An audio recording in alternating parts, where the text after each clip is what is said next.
Hi, and welcome to Beyond the Standard Joystick, Alternative Drive Control Options for Power Wheelchairs. This clinical education webinar was originally delivered as part of a live global series written and presented by a team of clinicians from all over the world. My name is Angie Kiger, and I'm currently the Clinical Strategy and Education Manager at Sunrise Medical US. If you've listened to the other webinars in the series, my voice might sound familiar, because I served as the moderator for the series. However, for this webinar, I was the presenter, and my colleague Evelyn served as the moderator. Throughout the webinar, you will be hearing both of our voices. We appreciate you choosing to watch this recorded on-demand version of the webinar. With all of that said, on behalf of Sunrise Medical's Education and Motion team, I hope you enjoy this webinar. All right, so with that said, I'm going to hit the slide. I've done many webinars in my day, y'all, but I have never had my webcam on. So during this whole COVID-19 thing, we have gotten a little bit more accustomed, one might say, guys, to having our webcams on. So I'm actually going to put me there smaller. Welcome to my home. You are literally with me in my condo here in Alexandria, Virginia. Those of you guys who are calling in internationally, welcome. As I mentioned, I am from the Washington, D.C. area, or Alexandria, Virginia is currently where I live. Before joining Sunrise, I worked at a pediatric hospital. Without traffic, I'd say is about 20 minutes from where I'm currently standing. With traffic, about an hour and a half. So it was nice now to work from home and travel a lot and get to meet you guys. I know a bunch of folks have said, hey, we're listening to the webinar. So hey guys, glad you guys tuned in. I have been working with Sunrise for 8 years now, and do continuing education, do a lot of our clinical strategy that we have on our websites in terms of the documents and resources. So welcome. I hosted the other webinars, so now it's kind of fun to be presenting on one of my all-time favorite topics. So let's figure out what we're going to be chatting about today. Oh, shoot. Almost forgotten. I'm the one who makes sure the slide gets in all the decks. The content disclosure. So with the content disclosure, obviously my paycheck comes from Sunrise Medical. We know that. However, please note, and this is one of my favorite things about Sunrise, is our clinical education team takes it very seriously. And also, in order for credentialing for the CEUs, we make sure this is not a Sunrise commercial, quite honestly. We intend to be non-brand biased as humanly possible. You will see images of our products or stuff that we actually sell in our portfolio. You'll see some actually that aren't manufactured by us, but we may sell in our pictures and also what I'll be showing you. But remember, I'm not trying to endorse any brand, model, or any specific manufacturer during this presentation. Objectives. These are key. So what do I hope you guys learned today? Well, talking about alternative control devices. Not only primarily about ones that we can control with different body parts, but also alternatives to that standard joystick. So we're going to look at various alternatives that are out there. I'm going to pay attention to the time. You might see me flip my wrist over every once in a while to check that watch. I want you to be able to think about at least three clinical situations where alternative drive might be an option in order for someone to drive independently. Also, we're going to talk about the difference between proportional and non-proportional drive controls. My folks that have been doing this a while are like, Angie, this is super, super easy. We already know this. This is the basics. Not necessarily, because there are actually a lot of more options. The way technology has changed over the past few years that allow us to do proportional drive with stuff that was historically only non-proportional. And then, of course, I want you guys to be able to describe at least 5 different alternative input devices by the time we finish this. I've got more here on the table of mystery that you can't see that's below your vision right now, but I'm going to be holding them up and showing them to you throughout. As Evelyn did mention, please be sure to submit questions. I'm happy to get back with you. If we don't get them all today, don't worry, I'll shoot you an email. Making the case for power. So as I mentioned, power mobility is absolutely one of my passions. Ironically, I've actually been working on writing up a case story for NARTS's Direction magazine. For my folks not in the United States, that's actually the national organization for our certified rehab technology specialists. Maybe you guys refer to them as dealers, or in the U.S. as suppliers. So I'm working on an article, doing more research on that, and I think it's important that we look at evidence-based practice. We don't need to go over all these bullets. You guys can read. However, I think it's important that we touch on a few things that are highlighted that relate specifically to our content today. So when I talk about power mobility and finding that motivation for someone to be able to drive, I need to make sure that if someone is not able to be mobile, we could actually be impairing their cognitive abilities worse than they had before. We need to look at the continuum of learning skills, but remember that it's an individualized process. That's why there's so many options. And also think about one of my favorite studies that came about, I uncovered, because you hear two sides of the coin when it comes to power mobility in terms of where to mount the joystick, and also what it's like to learn. But there was actually a study that was published in 2005 that was a study that was an interview process with the participants, and they were older adults who were learning how to drive power mobility systems, who previously had driven vehicles and had sustained injuries or illness later in life that required them to use power. Long story short, they said it was reminiscent of learning how to drive a car. So when we talk about these specific devices, think about that. Think about the gas pedal, where you position that device, where the drive wheel is behind, when you drive behind the wheel of a car, and all that kind of good stuff. Of course, last but not least, we have to remember independent mobility doesn't just have an impact on getting from point A to point B. It actually has a tremendous impact on learning, communication skills, socialization, recreation, vision, self-care, all of those things. So as we know, making that case for power isn't necessarily all that hard.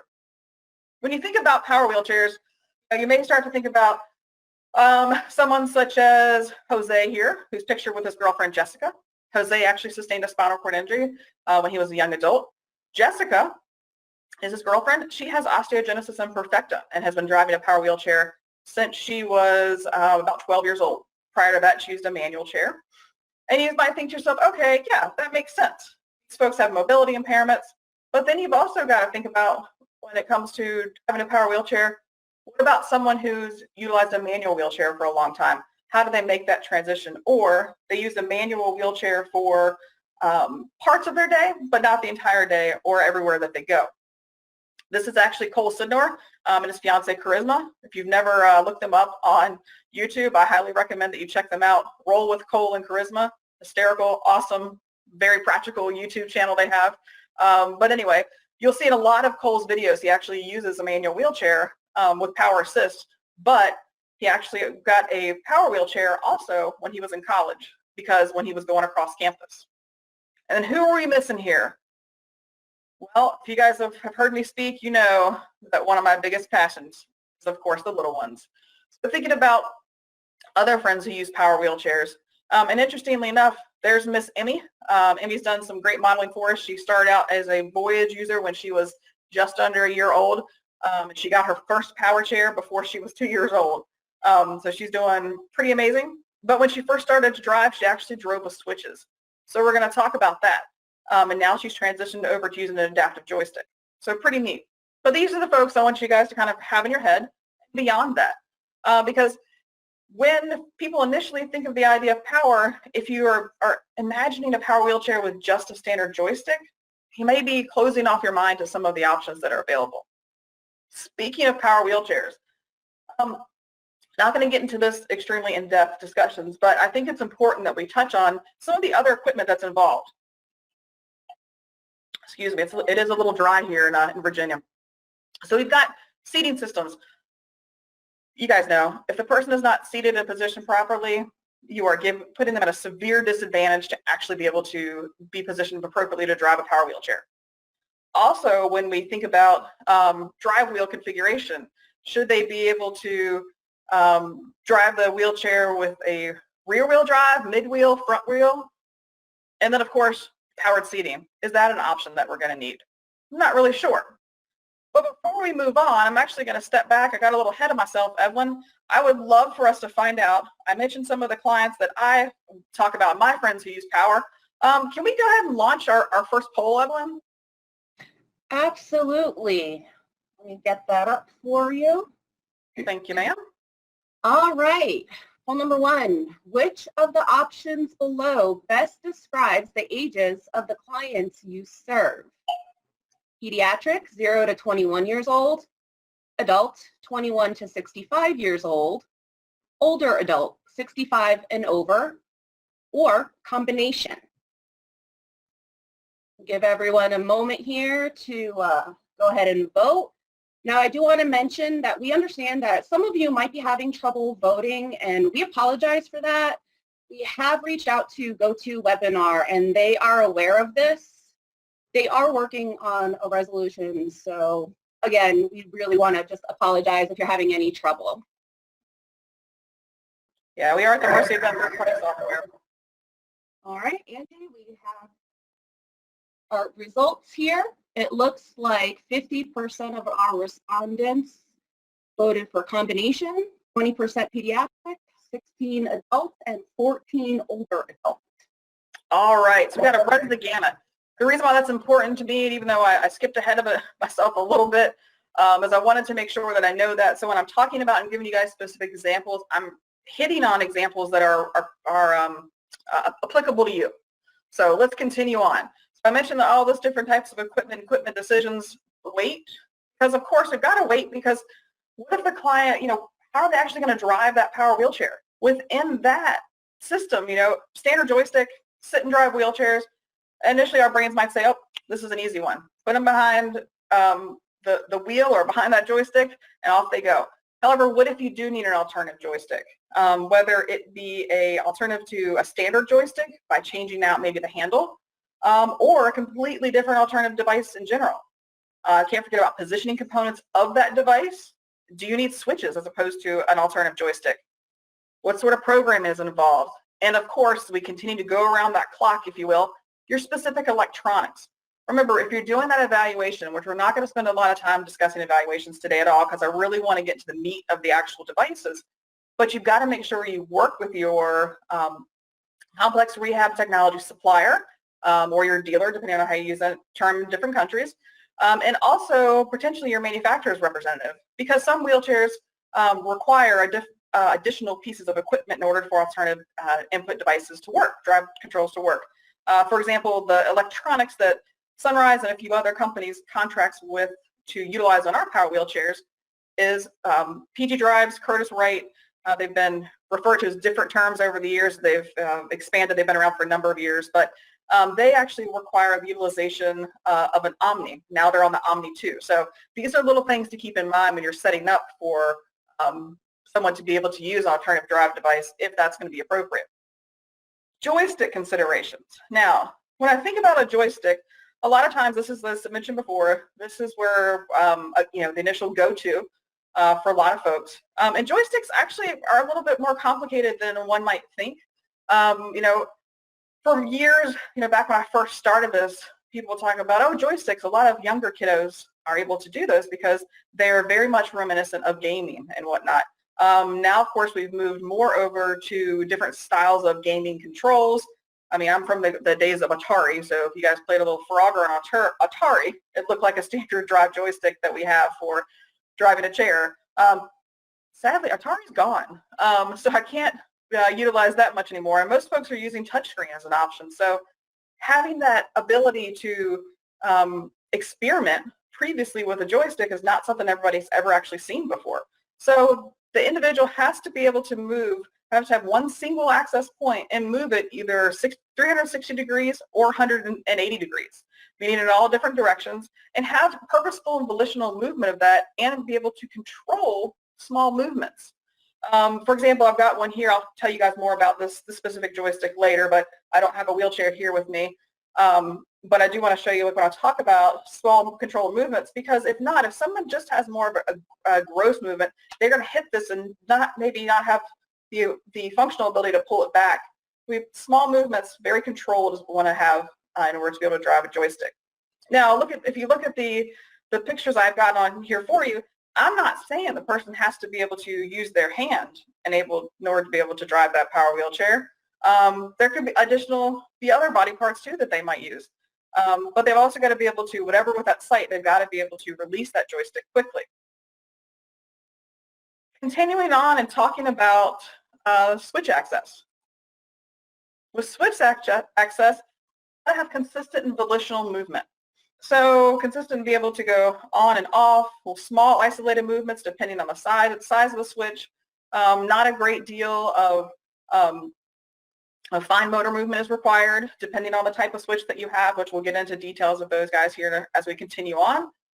Must be able to sustain pressure or be in that general area depending on if you're working with a mechanical switch or an electronic switch. One such as a proximity or fiber optic just requires you to be in that general position. Be aware of potential safety concerns with tone and reflexes. Sometimes I'll have end users, and let me see, I'm just going to grab a switch to show an example here, who I'll have somebody say, yep, let's say Emerson, since we were talking about Emmy before, little Emmy is able to access the switch. And I say, okay, well, show me. And the therapist says, yep, okay, put her hand on the switch. But then no matter what, because of where the switch is located or the piece of, or the body part that's being utilized, the person doesn't actually have control to release that switch. So unfortunately, just being able to hit that switch doesn't necessarily mean that they're going to be able to actually take their hand on and off of it. And when I think about what happens with tone and whatnot, you heard how hard I was hitting that. We have to think about tone also. And what is actually being pressed, are they able to regulate that tone that's going in there? Is there an accident where maybe they've got a situation where you want to use a switch in the back of the head? We got to think about extensor tone. And I don't know if anybody has worked with clients. I'm sure you have. They're participating in the webinar who have had cerebral palsy. We think about extensor tone and being able to break up tone once it has actually already been activated or we've had that startle response is very difficult. So being aware of all of that. Ideally, someone would have 3 to 4 access sites when we're thinking about driving with a power wheelchair when you have switches. However, you can drive with one. Evelyn, I'm keeping you on your toes, I know, but when we think about access, I would love to know what some folks' experiences are primarily when it comes to access sites. So could you pull up that poll number 2 for me? Certainly, Angie. All right. Take a look here. Poll number 2. Besides a hand, which is the most common body part your clients have used to drive a power wheelchair? Head, elbow, knee, foot, or other? Or other indeed. Sure, people are like, other, It's funny, I had a slide at one point, Evelyn, where it's used to say, leave no stone unturned or any body part unexplored. And then I started to add to that, in quotation marks, in a non-creepy way, because I had somebody ask me what that meant, and I was like, it literally just means, can they purposely move their hand on and off of it, so or their head. All right, it looks like we have our results here. What you got? 87% said head, followed by other, then elbow, and foot and knee.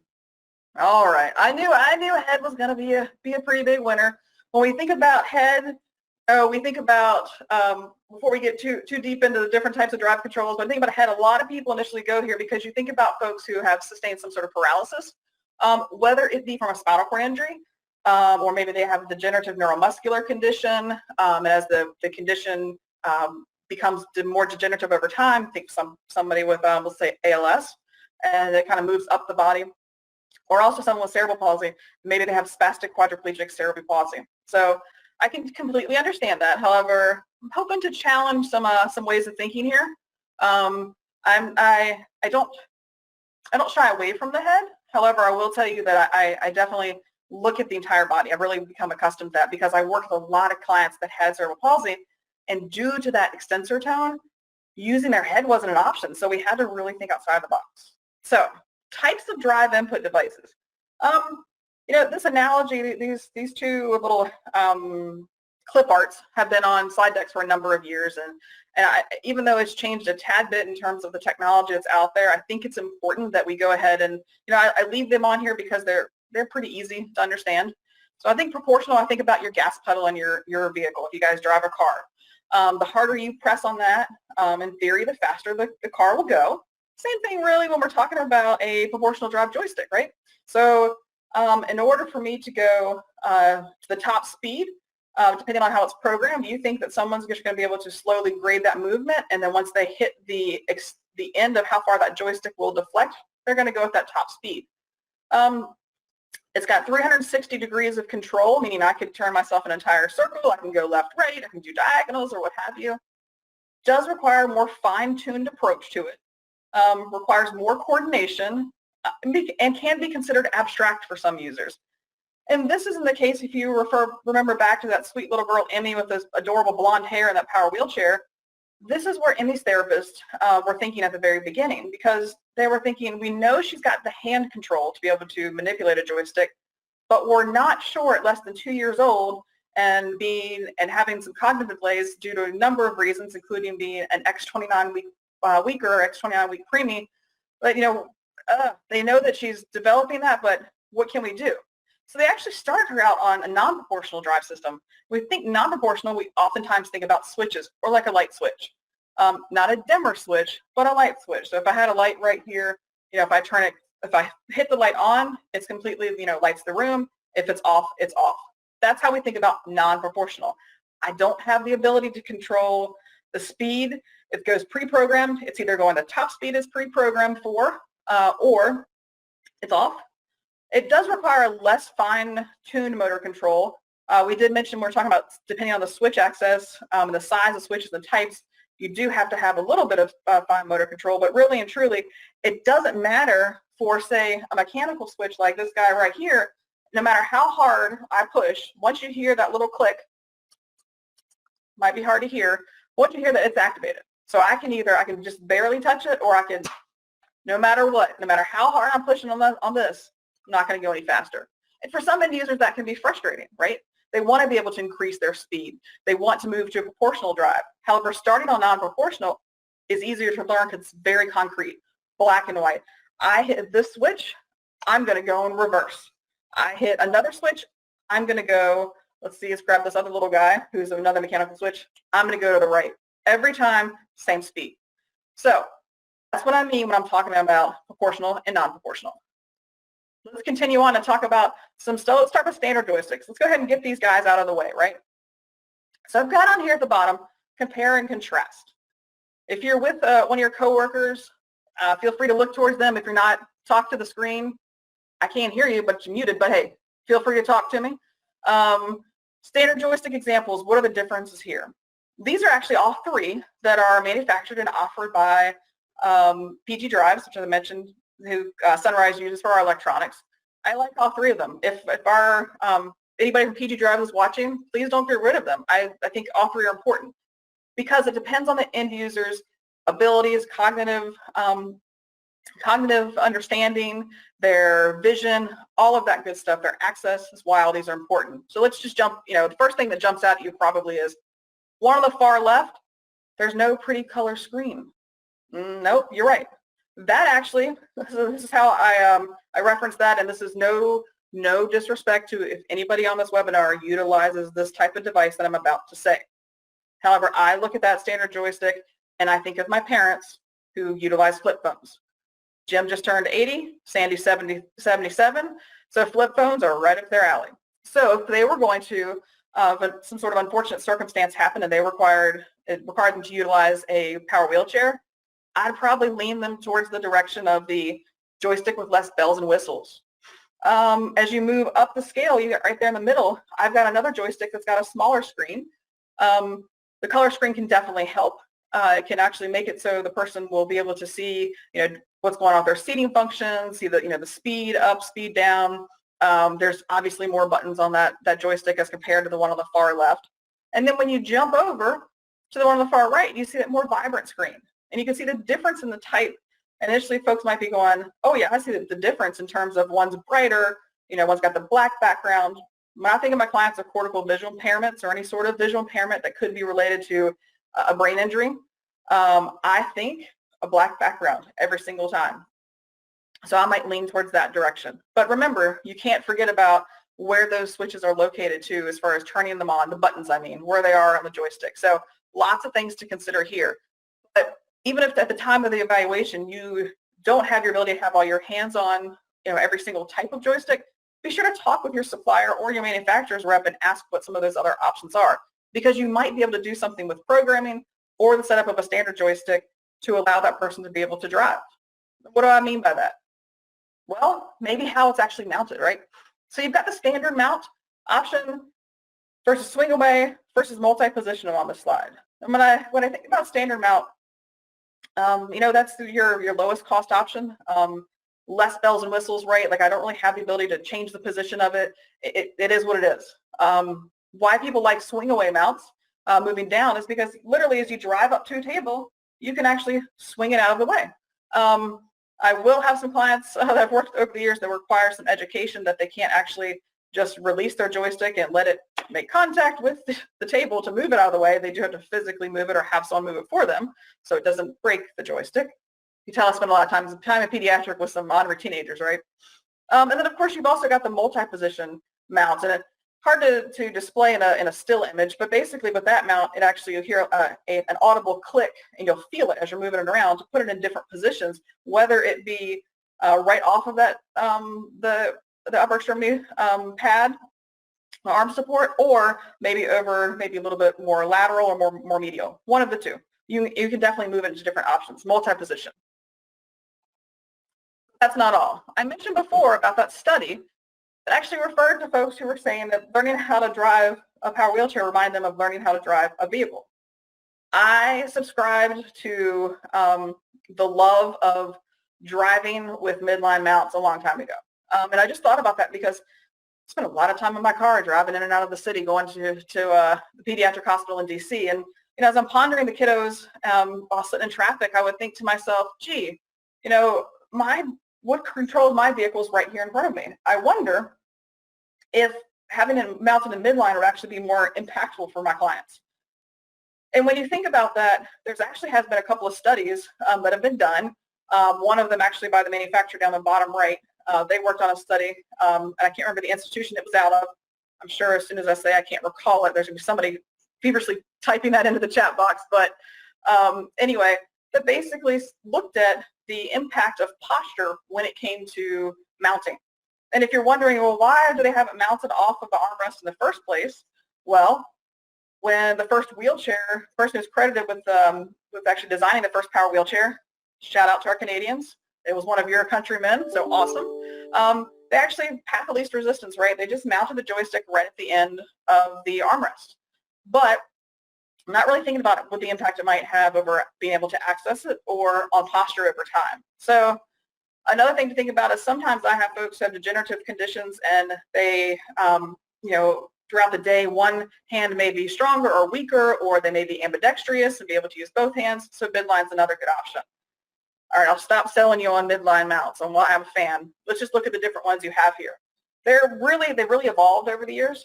You've got an option where this one actually flips into the tray.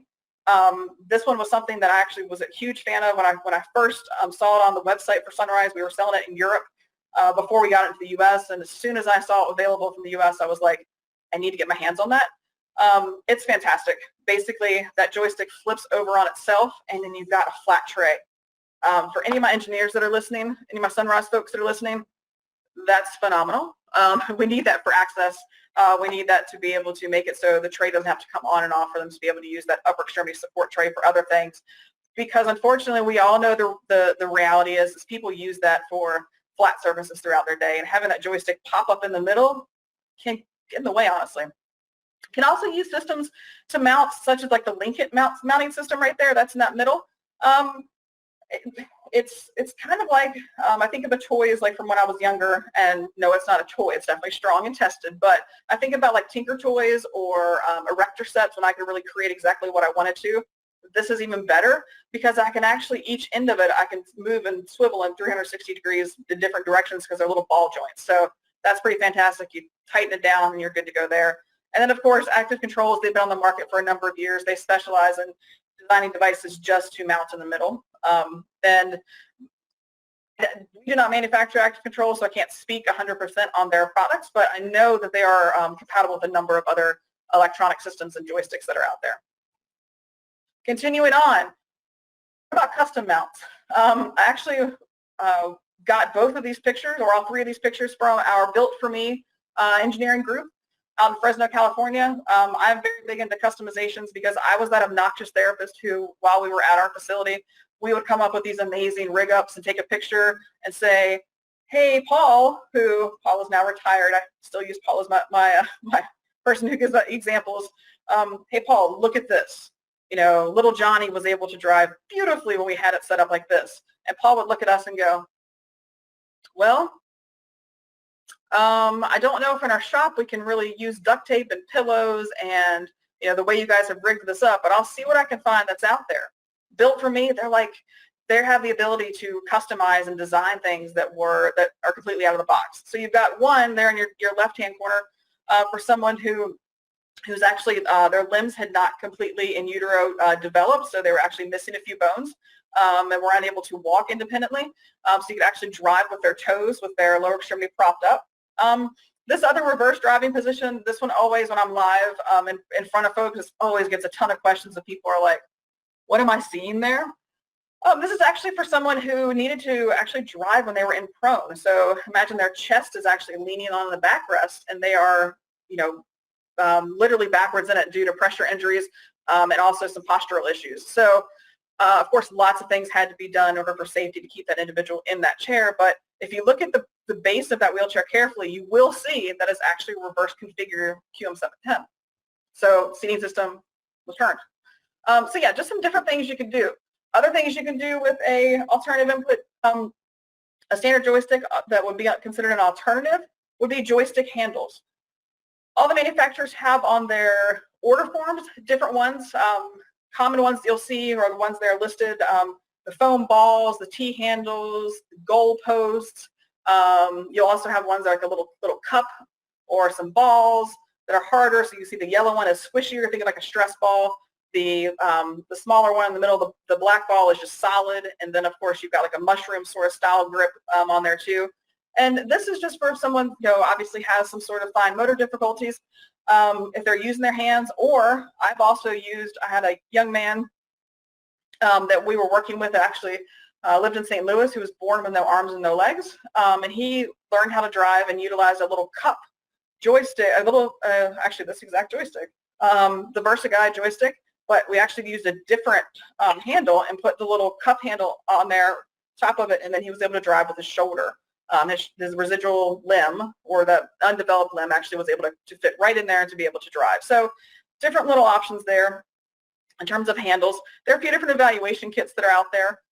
Another thing that you're seeing more and more is because of probably 5 years ago that 3D printers really became very popular, is you'll see some folks are actually customizing alternative handles. And then of course there's this company that actually makes handles. It's actually a gentleman who is a quad who creates handles such as the Stingray down there. And then the custom handle, that's actually something that we created that handle right there is over 20 years old, I'm embarrassed to say.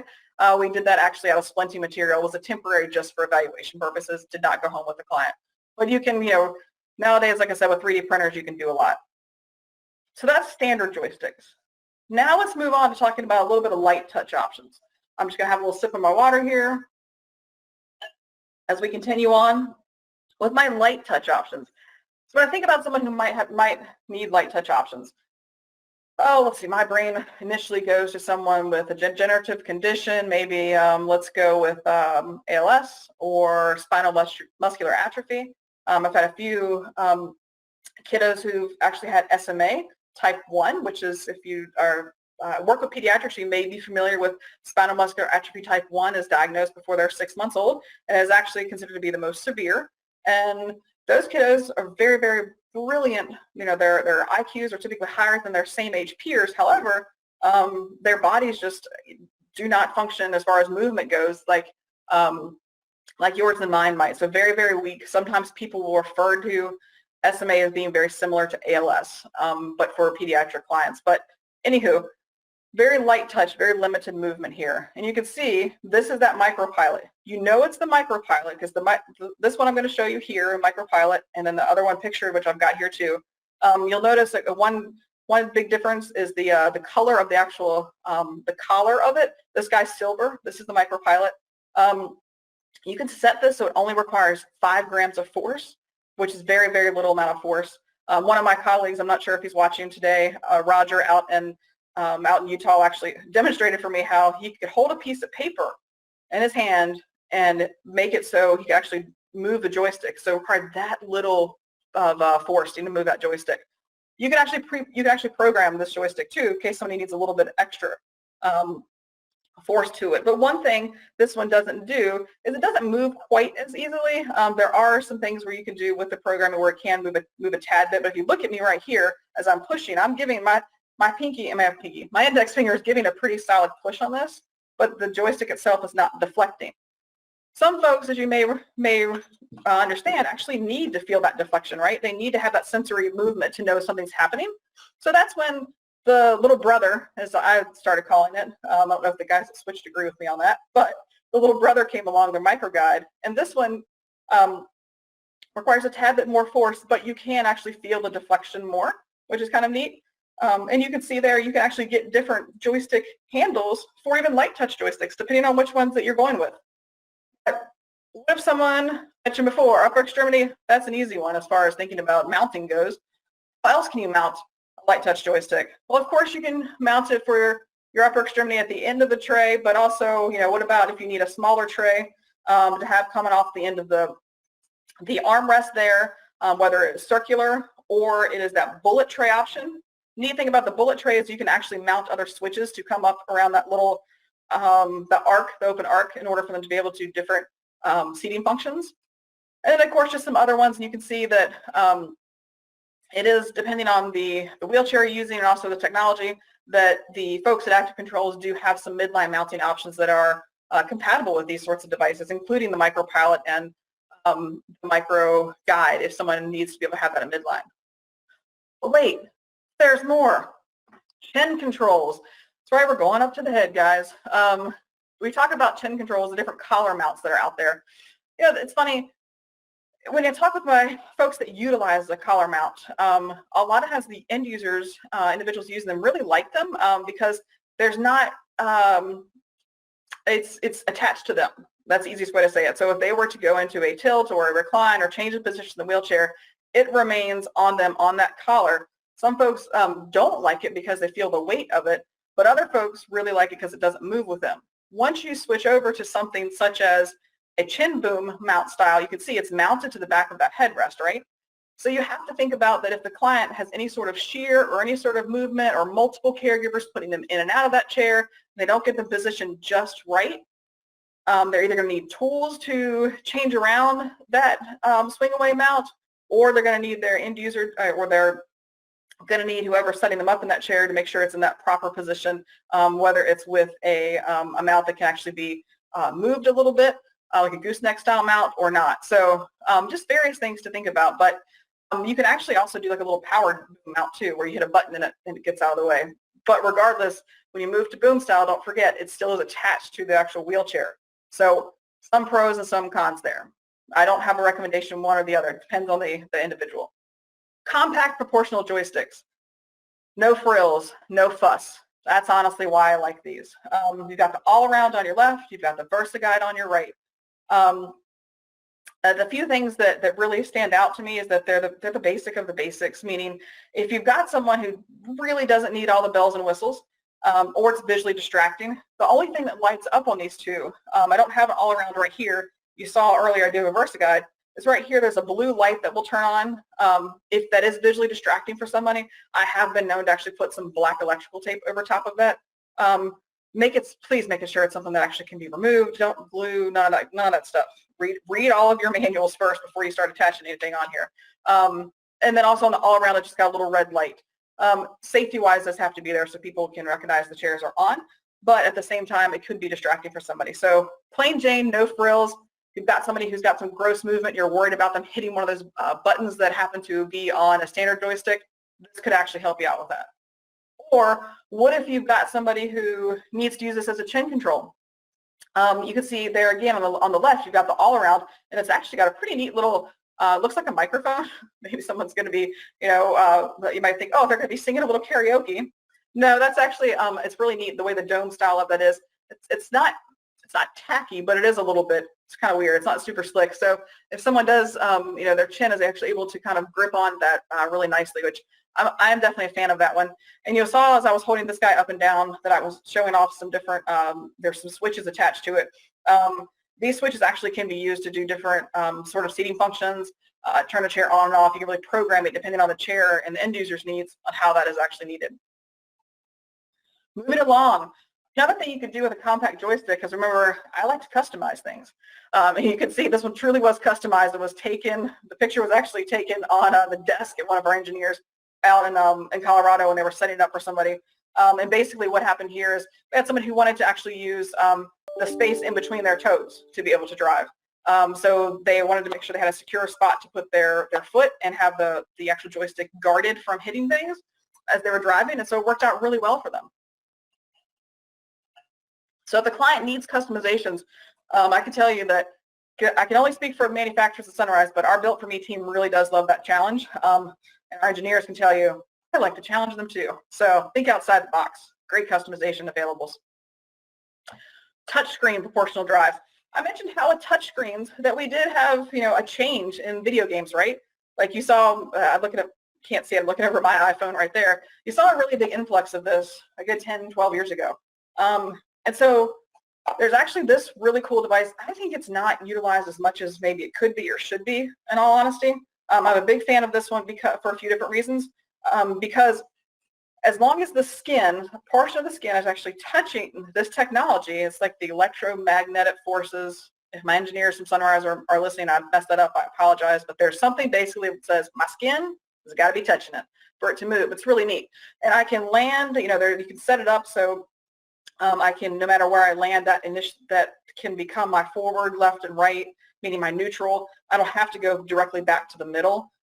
Or you can set it up so you do have it quadrant off where it's like forward, reverse, left, and right. Really neat options here. I've had people who've used their feet. I've had people who've used their chin. A little bit awkward, but someone has used their chin to be able to drive this. I've had someone obviously use different sides of their hands, their elbows, their feet, their toes. This is a great one that I wish folks knew more about. You can actually plug switches into here also in order to be able to do those additional controls that need to happen.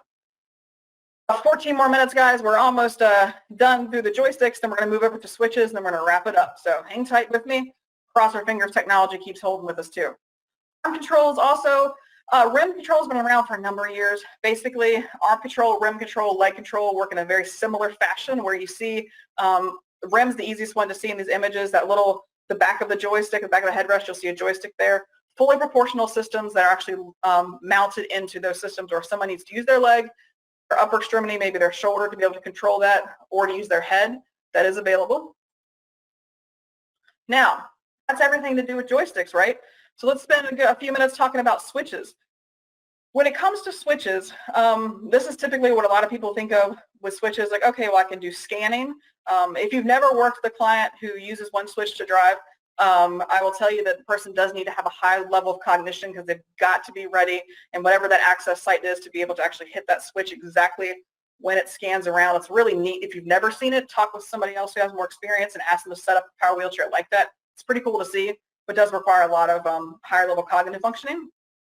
3 switches, forward, left, and right. Makes sense. 4 switches, forward, left, right, and reverse. I've had people ask me before, have you delivered a chair where the client has only been able to do forward, left, and right? I have. Of course, the reverse switch comes with them. You can get yourself out of a number of situations with just forward, left, and right. Typically, I'll put that reverse switch, a larger switch in the back, so caregivers can come and help move that client out of the way. But switches also can be used to do other things, such as power seat functions, modes, turn things on and off. And with technology nowadays, I'm going to show you, various switches can be combined to do various things, meaning you don't have to have mechanical switches or electronic switches. You can mix them up depending on what the client needs. Quick overview of electronic switches. Look at all those fun colors, number one. If you've ever attended any of my classes on training, you know what a passionate I am when it comes to colors of switches. But when I look here, things I need to consider with a mechanical switch. It does require pressure. So it does require pressure for me to be able to hit that switch. Some switches, depends on what you have. People really like these because they have that feeling of the travel of the movement and the pressure, and it has an audible click, most of them do. So you do get that auditory and tactile feedback. With mounting, there are a number of different ways you can mount them. I'm going to show you a couple of slides here in a minute that will show you different options. But they come in different colors. They come with a different amount of pressure required. There's lots of different companies that make switches. You've got the Pico switch there in the bottom left. You've got a microlight. Pros and cons to all of them. They are typically less expensive, but I will tell you, this switch right here, this red one that's got a picture of Dora the Explorer on it, I use for my training classes on power mobility, is that she actually, poor little Dora, she stopped working in less than 6 months of me just doing this, not beating it hard like it was before. I know the switch is broken. That's why I do it now with it. And it died. It didn't work anymore. So you might think that this is a cheaper option from the front end, but if you're constantly replacing it, is it really the right option? I don't know. It depends on the client. Mechanical switches and mounting options here. You can see a few we've got here. A lot of times when folks are first learning how to drive power wheelchairs, back in the day we would, and actually still today, I can't say back in the day, back in my days of working in the hospital, we would mount them on the tray. It's a real life client of mine, Joseph, who's probably in his late 20s now, but he was actually learning how to drive, had them mounted there. One thing to keep in mind when it comes to upper extremity support trays, especially if you're using switches, I'm a fan actually of covering the tray with something where it's not clear. When we have another chance, we'll talk about cortical visual impairments and the impact on driving, or cerebral visual impairments. As some folks say in other countries, the US, we still use cortical visual. Kind of explain that clear trays can be difficult, especially for a switch driver to be able to, if there's a lot going on underneath. And of course, mounting options. You've got hardware like Linkit that you can pretty much mount off of any other, any piece of the wheelchair. Pretty neat. Switch box interfaces. You obviously need somewhere to plug that switch in. So, talk with your manufacturer's reps or your suppliers to say, hey, if I just want to use mechanical switches, they might lead you to say, oh, that SJX6 works perfectly. Just plug in the jack, plug in the jack, and plug it on in, mono jacks in, and off you go. But then if you say to yourself, yeah, but sometimes the client, if you look at the bottom right, they need a proximity for over here, but then just to do their, in order for them to drive, but in order for them to be able to do their seat controls, power seat functions, they can actually use a mechanical switch. So there are, there is one device out there. It's actually called the Cool Cube. This one's traveled a bunch with me, so it's a little bit been well loved. Came out a couple of years ago, and it's neat because they've got these jacks they call smart jacks, and so I could plug in a proximity switch or mechanical switch, and it automatically recognizes that and starts working. So it's pretty sweet. We're going to talk more about the switches so you can understand why I actually really like that device even more in a second. Proximity switches. If you ever see me in clinic, if you ever say, hey, Angie, come and help us consult on a client, I am 99.9% sure these are going to come with me. I'm a big fan of proximity switches, especially during evaluation purposes. The reason why is because I like to order them for eval purposes naked. So you can see these aren't in anything. I'll show you a slide that's got these mounted somewhere, but I like them not being in anything because I can, Velcro these wherever I want. These have been well loved. See the Velcro, the colors and whatnot I've put on them.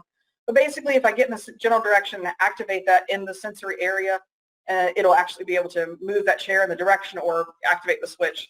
Fiber optics. I don't have any fiber optics here handy, but I'm actually going to use the bottom of this guy to kind of show you what the naked fiber optic would typically look like as far as the size comparison or what area you actually need to hit. Fiber optics are this tiny typically, or maybe a little bit more, like a pen. And so you might say, well, what now I want the bigger one? Not necessarily. If you've got somebody who, say, has spinal muscular atrophy and you want to have two switches mounted close together so they can use switch control to be able to push those switches, this actually, the skinnier or the fiber optic to be able to break that beam is actually pretty neat.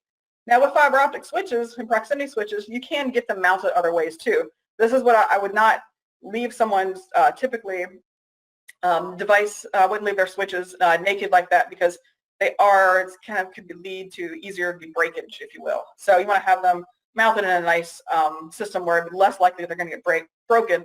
However, I can tell you anything can break depending on caregivers and the end user's care of the actual device. Here's some pictures of proximity switches in trays, which is nice because if you're in a tray, you can actually, proximity switches will work up underneath that plastic. And so you can actually move your hand forward, left, and right without having to go over a switch, which is pretty neat.